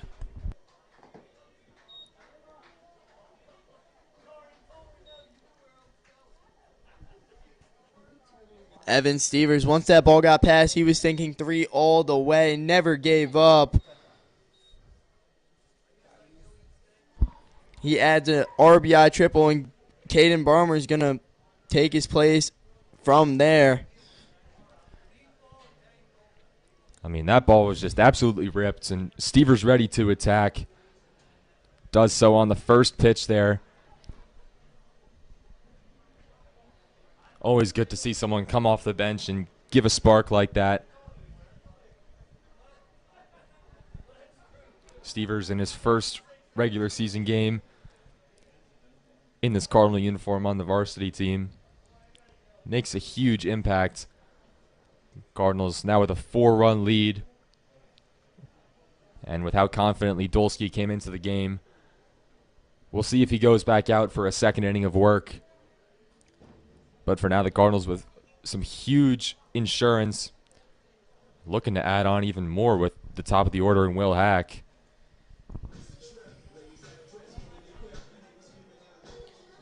Six runs in the 5th inning for the Cardinals. And they are not looking to give up now. The offensive showing we were looking for early in this game. And Hack sends a deep one. Deep left field. Gone! Bye-bye baseball. Will Hack with a long home run over the 355. 2 more runs added on. 8 runs in the 5th. Calvert Hall leads 9-3.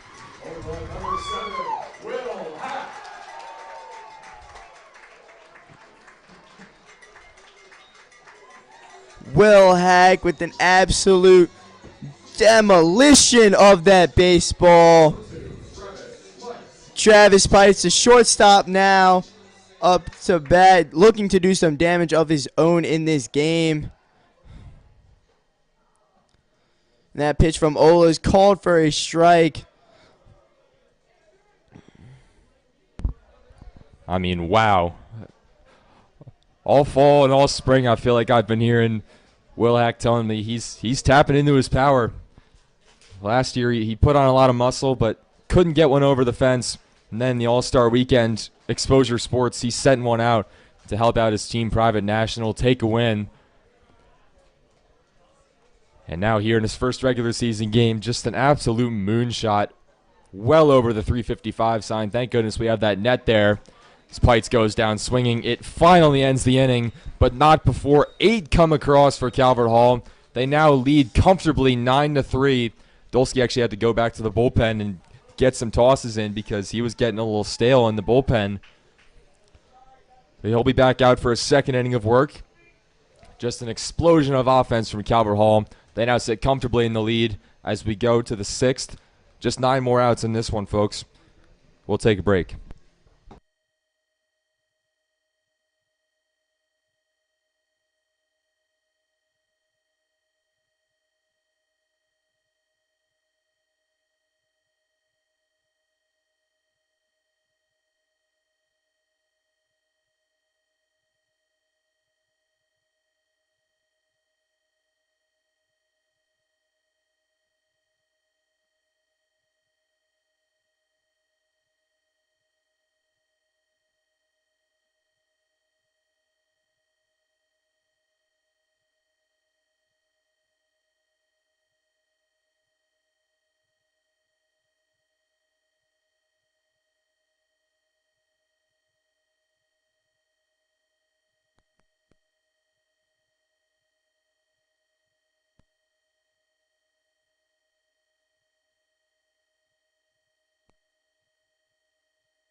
Jake Dolsky on for his second inning of work. Now he's pitching with a comfortable lead. Sophomore Jake Lindsay comes in at second base for Clark Mileto.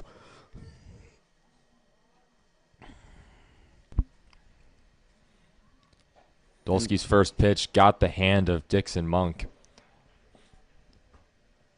So it's a painful way, but the Cardinals will work around Monk. He'll be put on. And now it goes to the four-hitter, Evan Sherrard. Hopefully Monk had some sort of guard on that inhibited the progress of that baseball.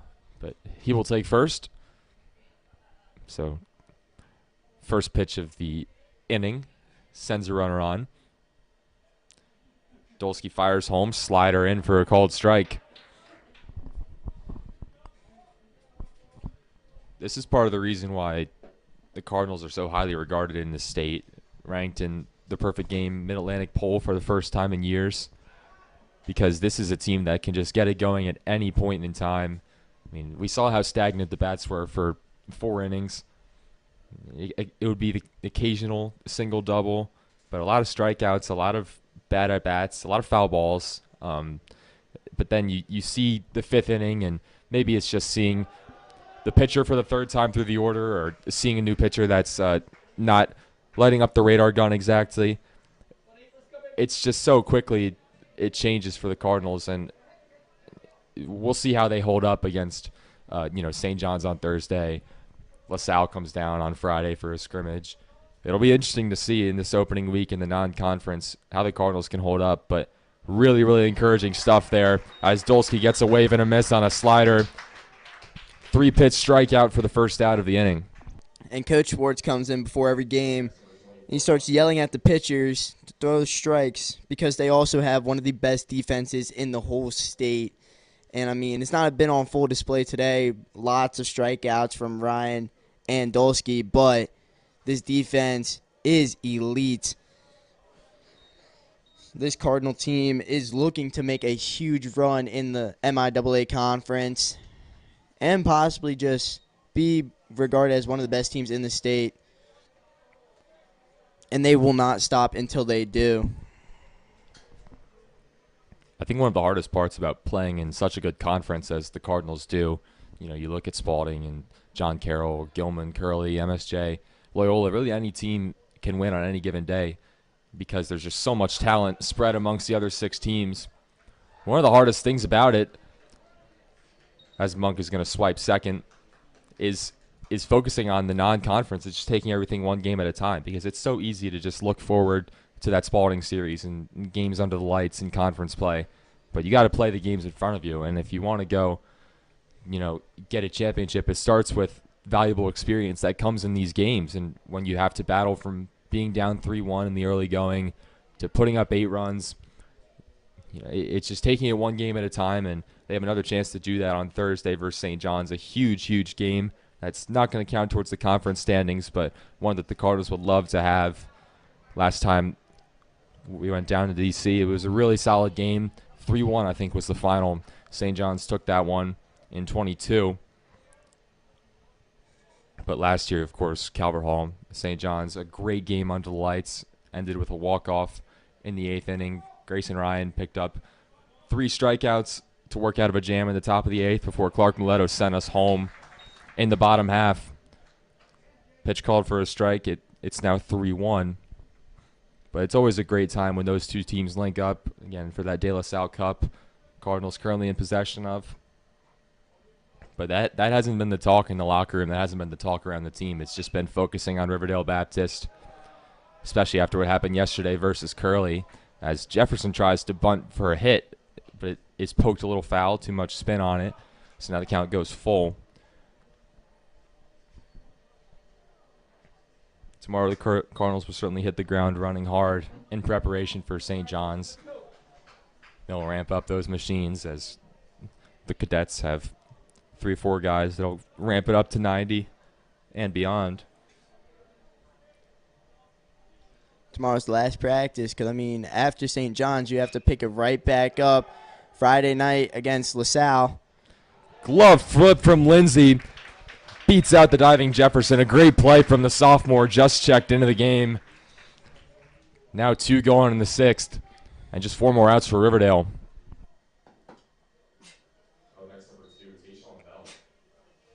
So now Bell, the first baseman, stands up. Dolsky still dealing on the mound. That last at bat, great battle bag. Behind the count, 3-0, came all the way back, got weak contact. And just a dirty slider right there.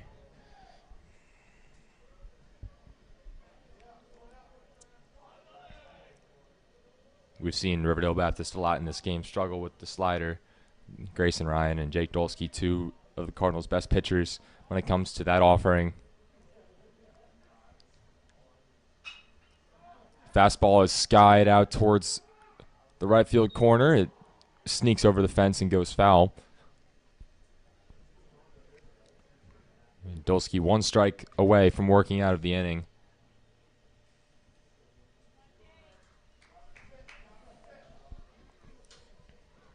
On deck is C.J. Parrott, the designated hitter. Has 2 strikeouts on the day.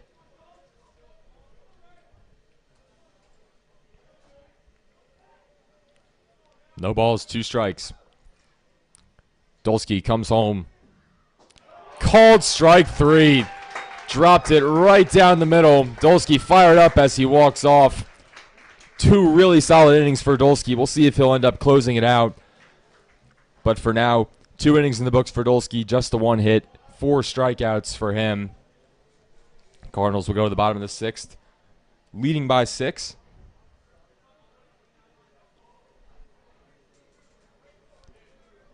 Looks like Ola's going to be back out for Riverdale Baptist. We'll step aside. Cardinals leading 9-3.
So Nate Rodriguez steps in to lead off the bottom of the 6th. Ola back out after getting the last out of the 5th inning. Gets a quick first out of the 6th here. Retires Rodriguez on a fly ball to center. Rodriguez just got a bit under that curveball. You know he wanted to send one out too, just like his buddy Will Hack, but just got under it. 1 pitch, 1 out for Ola. Solid efficiency to start the bottom of the 6th. But his next pitch is inside to the catcher, Braden Wolf.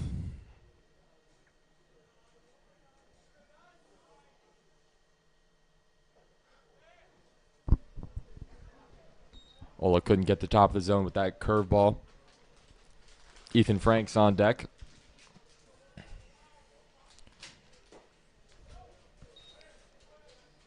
That fastball misses inside as well. 3-0 on Wolf, presumably taking all the way. That one catches the outside corner for strike 1. Wolf's 0 for 2 with 2 strikeouts. Was hit by a pitch his last time up.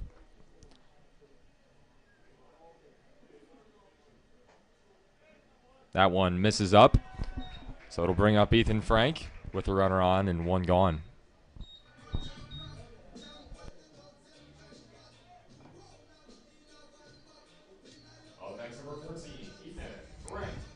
Luke Kreiner runs again for Wolf.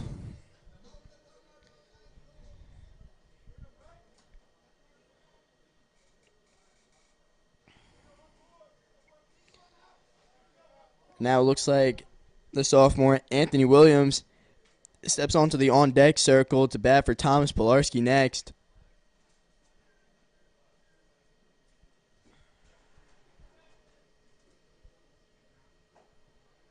As Frank sees that curveball go high and outside.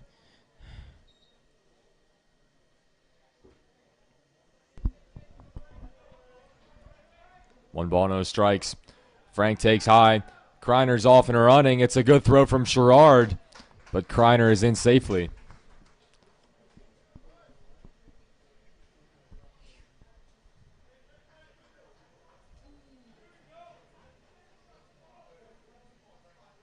So 2-0 the count.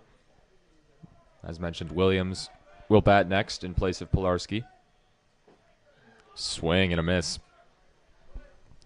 2 balls, 1 strike.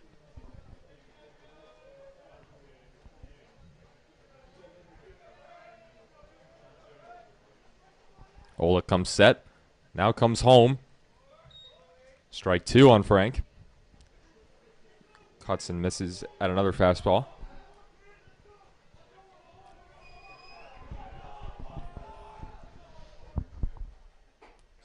Three straight swings and 3 straight misses for Ethan Frank.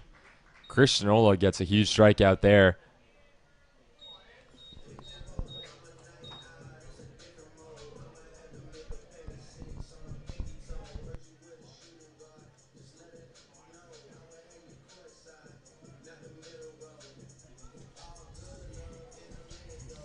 Pitching for the Cardinals, number 21, Anthony Williams. Anthony Williams does get his opportunity in this game. Stepping up with a runner on second, 2 outs. First pitch he sees from Ola is a fastball right down the middle. Ola seems to have settled in now after that second half of the 5th inning outburst.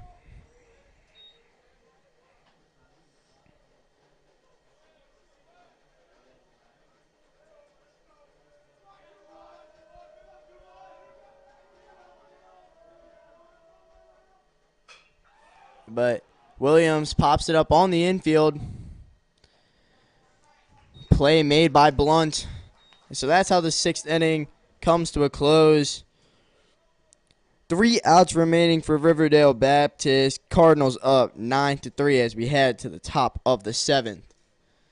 As sophomore pitcher Hunter Dunst comes onto the mound looking to close out this game.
The freshman C.J. Parrott leads off the inning for the Crusaders.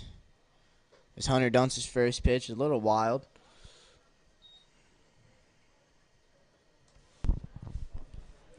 Just 3 more outs to get. It'll be a Hunter Dunst tasked with them. Collects his first strike. Dunst will work from a low 3/4 slot. Fastball will settle in the low 80s, around 82, 83. He'll work in a sinker and a slider. That'll be his main two offerings. It's 7-8-9 for Riverdale Baptist to try to keep this one alive. CJ Parrott, who's over 2 with 2 strikeouts, hasn't seen anything other than a slider today. Saw one sinker so far in this at-bat. Harvin Anderson's on deck, and Christian Ola, the shortstop turned pitcher, will bat ninth. Parrott's upset with himself after that swing. He knew he missed that pitch. Just topped it foul straight back into him. Dunst comes home. Sinker misses outside. Count goes full. With a 6-run lead, Dunst has a little bit of a cushion, but you never want to allow the leadoff guy on. And that's what he does. Parrott draws a walk. Gets on base for Harvin Anderson. Up next, number 55, Harvin Anderson.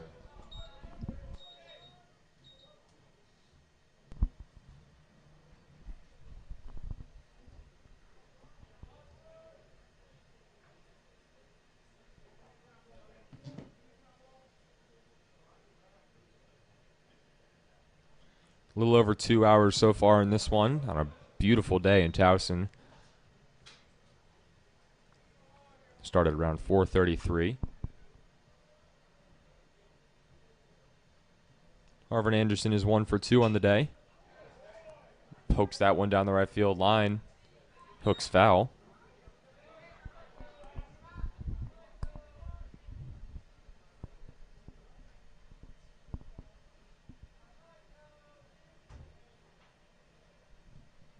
Oh, and 2 the count. Dunst looking for out number 1.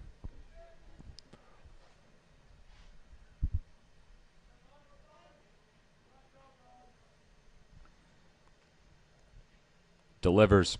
Slider fouled into the glove of Wolf. Strike 3. It's the 12th strikeout for Cardinal pitching. And Christian Ola will step up. The 9-hitter comes up with 1 out. Up next, number 8, Christian Ola.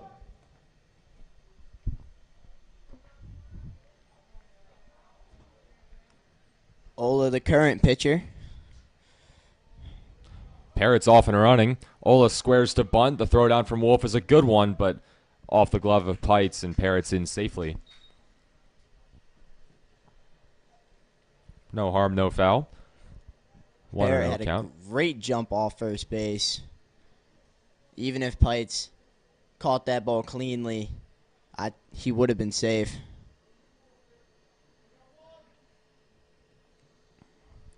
But Ola showing bunt that first time. Maybe it was just a throw off the catcher. We'll see if he sticks with it. And he does. Puts it down straight back into the netting.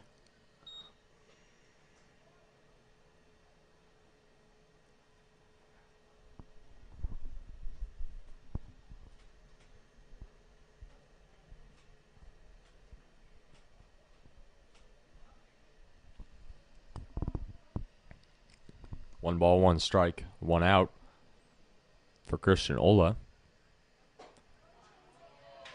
Fastball in for a strike, 1-2.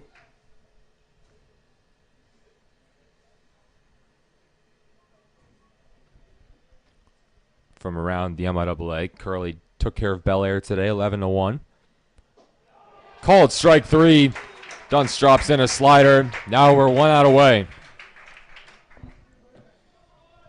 It's going to be their leadoff batter, Riley Blunt. Pitcher, now the shortstop. Additionally, Archbishop Spalding dismantled Landon 13-2. They had a big 8-run inning of their own to end that one. Mercy rule went into effect after 8 runs in the bottom of the 5th from the Cavaliers. Braden Martin 4 for 4 in that one, with a double and 3 RBIs out of the 1 spot. Michael Thompson, the center fielder, was 3 for 3. That slider by Dunst offered. So now Riverdale Baptist down to their last strike. Blunt calls time.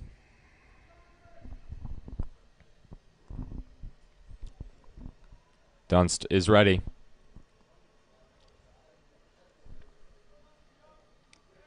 Comes home. Slider a little bit low.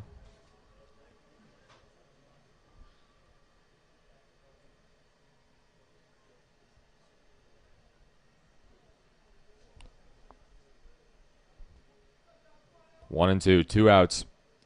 Top of the seventh. Parrots off for third.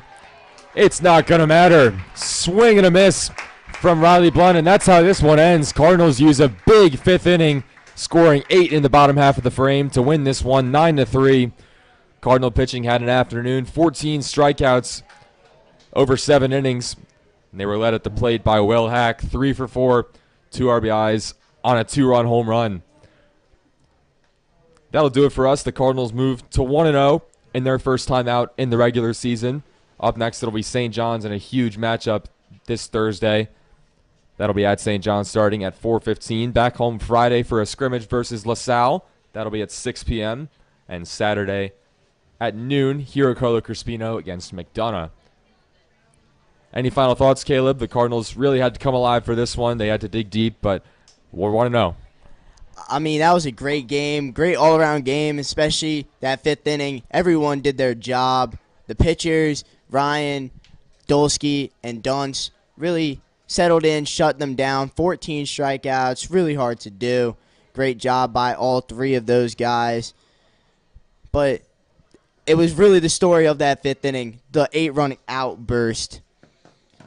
Really just showed that team who we are. And we're just going to end it right there. That'll do it for us. Again, I've been Peter Kelly, joined by Caleb Stein. Cardinals take this one 9-3, signing off.